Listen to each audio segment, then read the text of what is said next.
Welcome back, everybody. It's another episode of Empowered Women Now. I'm your co-host, Chris Angel. I'm here with your host, Tara Weir. Hello, Tara.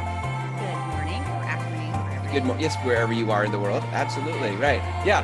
Hey, I am excited. Well, we talked before we hit record, and I'm excited about today's topic because I feel maybe feels like maybe not the obvious answer when you think about women empowerment, right? Empowering women. So give me the scoop of this. Like, what is on your mind about empowering women? Really what it comes down to that's been on my mind for a long time, but particularly recently, is that it's absolutely something that we as women have to own. It's something that we have to choose to shift empowerment and choose to be proactive about our empowerment. I mean, I want to acknowledge that there's external barriers. Right. Of course. There's no question about it. Cultural stereotypes and cultural think, and there's definitely external barriers. What I want to really encourage women to do is to own the internal barriers that we have and to take some action to shift that, to overcome those, to transform those so that we can be our best. Yeah, absolutely. I feel like sometimes that is that's a tall order, because like, where do I start? There's like, okay, so it's as you say it's an inside job. Like, but where do I start? There's so many places to start on the inside. Yeah, absolutely. Where I really encourage people to start, and where I really started, was to start thinking about life, every experience that I have, as simply that, an experience, and that we're learning. Right. I think of all of my workshops that I do, all of the coaching sessions that I do, it is all about being in a learning lab.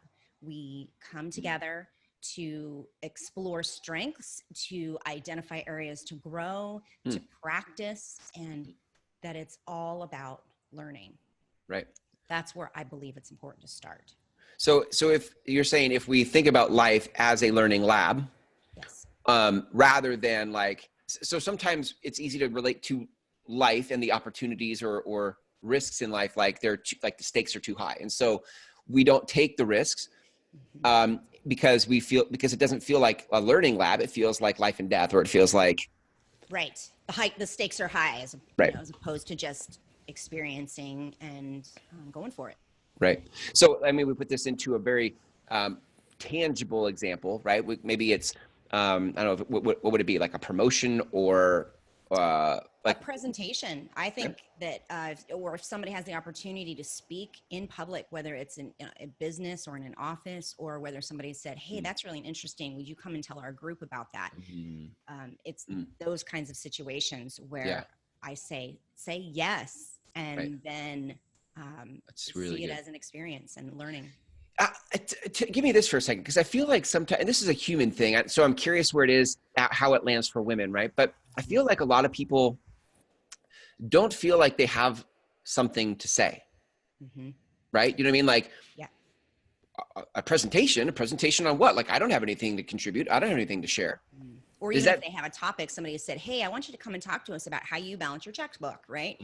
Well, I just balance my checkbook. I think we do tend to undervalue what we have, what we have to offer and what we have to say. Right. Absolutely. So part of that then, in terms of like, maybe empowerment is an inside job. Some of it is it? I mean, I think it is, but that's what I'm asking you. But right, is it that we start to honor the lessons life has given us and stop downplaying like, oh, well, I just balance my checkbook, but actually start to look for how that is a contribution to others, right? Yeah, absolutely. Yeah, definitely. And I think that's really the beginning of, or wherever you are in your journey, it's valuing ourselves and our voice more. And the truth is that, you mentioned that about gender. Yeah. It definitely shows that men tend to risk more. They tend to apply for jobs when they're not fully qualified, whereas women wait. Sheryl Sandberg wrote about this in Lean In, and it was very obvious then, and it still tends to be obvious now, in that women will wait and want to be completely ready, or they will obsess and they will be Mm. so particular about all the details and drive themselves crazy for getting ready for a presentation Mhm. because we put this pressure on ourselves and society expects this perfectionism. Right. And what I think is part of seeing or Mm. part of letting that go and part of healing that Mm. is about seeing every opportunity as a learning opportunity. Absolutely. I love Brene Brown's work on Oh, vulnerability.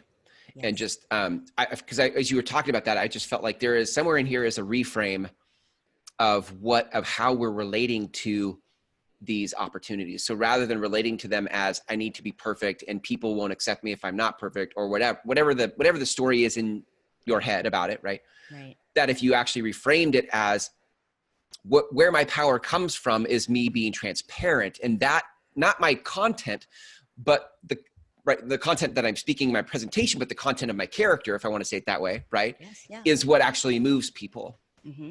Mm-hmm.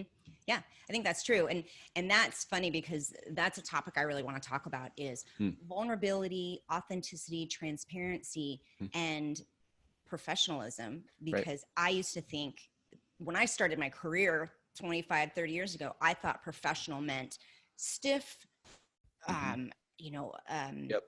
all robotic and Mm-hmm. practiced and polished. And in my mind, Mm-hmm. there's such a distinction between authentic and like inappropriate sharing, right? Yeah. So Right. it's finding Right. that appropriate level. It's having that Yeah. emotional intelligence to know and sort through and then be able to show up in a Mm. real way and in a Yeah. professional way. Well, let's talk about that a little bit because I feel like that.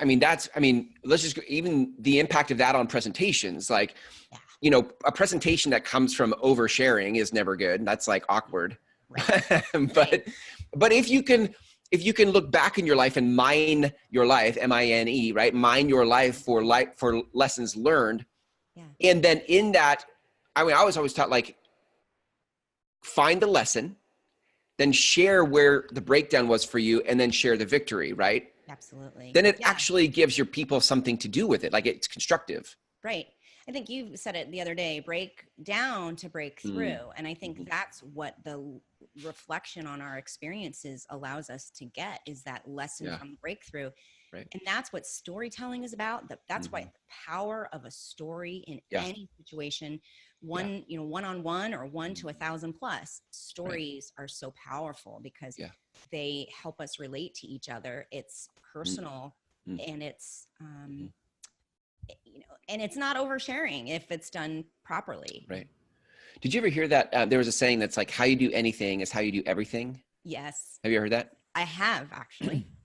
It makes me think of like sometimes, let's put it back in the context of presentations. If you're getting ready for a presentation and you're like, well, what story could I tell? It almost doesn't matter. If you can just find something that feels transparent, Mhm. that you had a victory, you had a breakdown and a breakthrough. Right. So it could be about, if your presentation's about how to grow revenue in the next quarter by 50%, but you're like, well, I don't have a story for that. So how would I prepare for that? Well, go tell the story of like the breakdown and breakthrough with your kids, Yes. and then find the bridge to how that relates to growing revenue by 50% next Yeah. quarter. Well, I think what you just described was the universal nature of it, Mm. that stories and lessons are Mhm. transferable from one situation to another. And so, Right.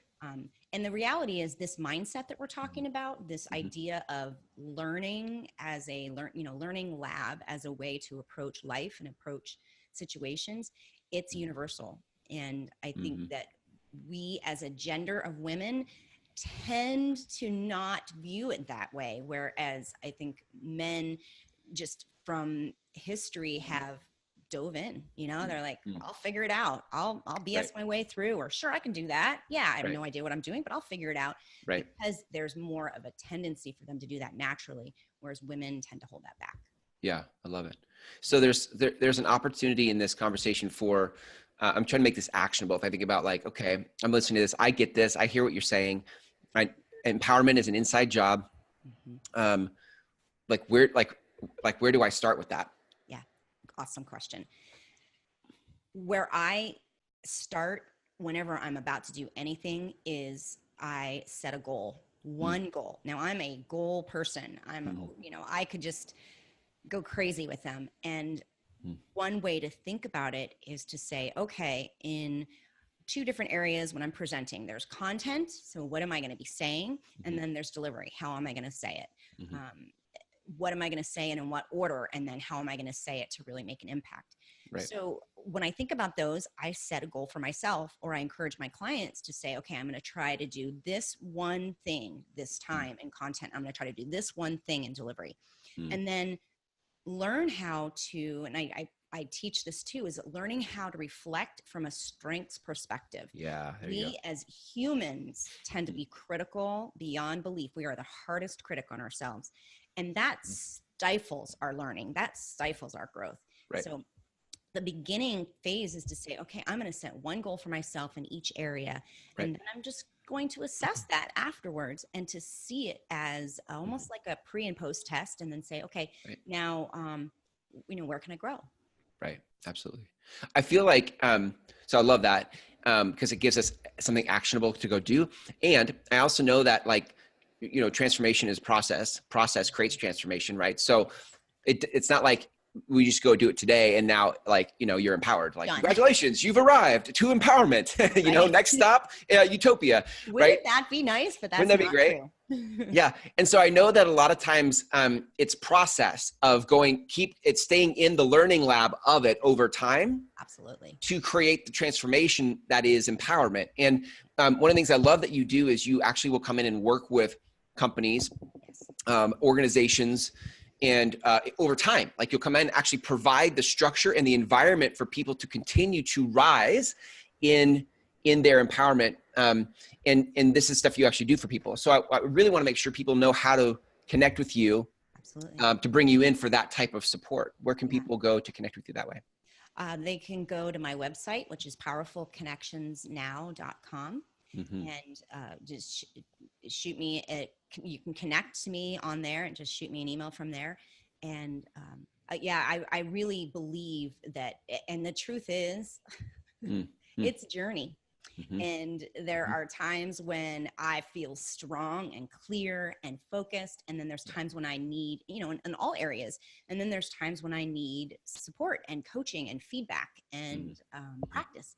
And the truth is that it's a muscle. We're trying to strengthen and rewire our brain to respond to our experiences in a different way. And so I do love working on an ongoing or sets of coaching sessions that allow practice and skill development and that rewiring to approach things in a different way. Right.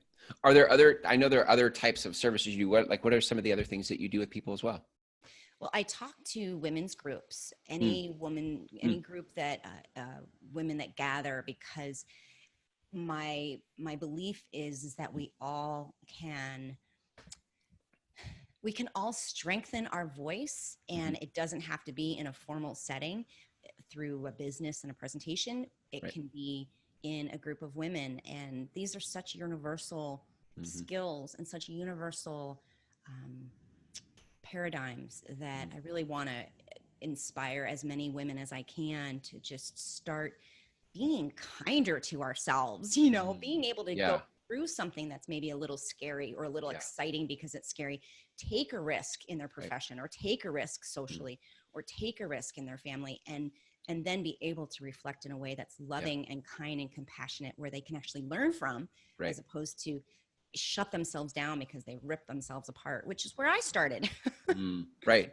Yeah. I love it. And then here's your transformation through the process of doing the inside work. Here you are with your breakdown to your breakthrough, right? Like, here, Absolutely. Full circle. I love it. Well, I could definitely see people connecting with you to hire you to come speak. And then on the heels of that, really make a decision like, maybe it would be great to have Tara come in and actually work with us over time to continue holding space for us to do the inside work, Yeah, absolutely. That's my favorite thing in this world. Yeah, I know. I love it. It's so great. You're so good at it. Well, thanks for your time today, Tara. We'll catch you in the next episode. Great stuff. See you then. Thanks, Chris.